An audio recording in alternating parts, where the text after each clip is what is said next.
This is James Helder for IFL in association with Macklin's Gym Bar. I'm quite fortunate enough to be joined by legendary ring announcer Mr. Michael Buffer. We're at the press conference for the unification clash between Carl Frampton and Scott Quigg. Firstly, how are you, Michael, mate? I'm well, thank you. It's good to be here in Manchester.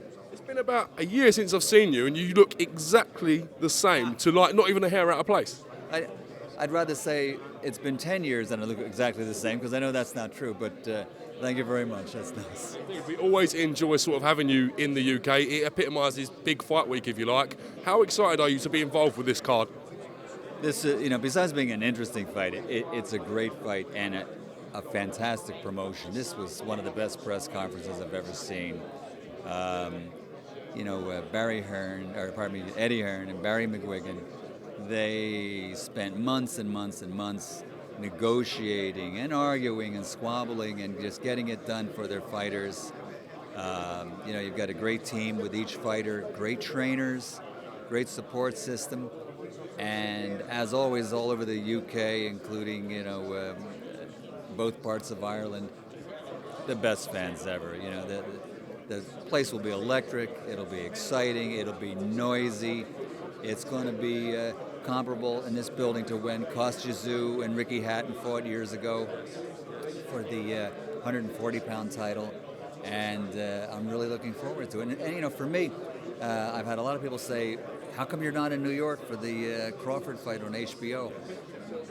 First come, first serve, and as soon as this fight was made back in December, Frank Smith for Matchroom called me and emailed me and said, we finally made this fight, are you free? And I jumped at it. I said, I'm there. That was it. You know how passionate the British and Irish fans are. We turn up in droves to see these kind of fights. But how has this fight been what's the response been like, rather, for this fight back home in the States? Well, the great thing about this fight is it's going to be shown on Showtime Extra in the States. And I think they will replay it in the evening with the time difference, because they have fights on Saturday night also. And it's an opportunity for both fighters and the winner, of course, to go on to being more and more well-known in the United States, just like when Ricky Hatton fought Kostya. That was the thing that made him a star on both sides of the Atlantic. And I think the American public is going to see a promotion, two fighters, a unified champion at the end, and somebody they can embrace. And it's a shame American sports writers seem to think that boxing ends in New York and LA, going east and west. So it doesn't really work that way. And people are learning more and more about fighters from the UK, fighters from Eastern Europe and other parts of the world. So it's an opportunity for each fighter to become more and more of an international star. Interesting, you mentioned Hatton Kostya, just over 10 years ago since that sort of momentous occasion, and we can only dream about having that sort of atmosphere again on Saturday, so we're hoping, everyone else here, that it really does deliver. Yeah, you're right. I can't believe it's over 10 years ago. It's just amazing.